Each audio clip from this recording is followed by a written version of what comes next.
Shahboz aka, nimaga doktorlar retseptlari juda xunuk xatda yozishadi? Asosiy sababi doktorlar ko'p hisobotlar yozadi, kasallik varaqalarini to'ldiradi, keyin shoshilib tez yozgan evaziga ham shunaqa xunuk bo'lib ketadi ularning xati.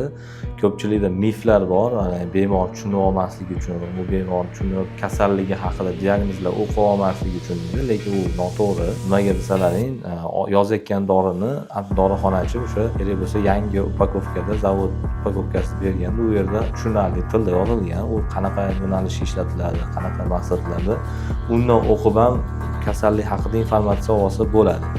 Lekin xatini xunukligining sababi meni fikrim bu o'sha vaqtni tejash maqsadida ham bemor bilan gaplashish kerak, uni orasida keyingi bemor kutib turadi, eshik tagida to'polon bo'ladi.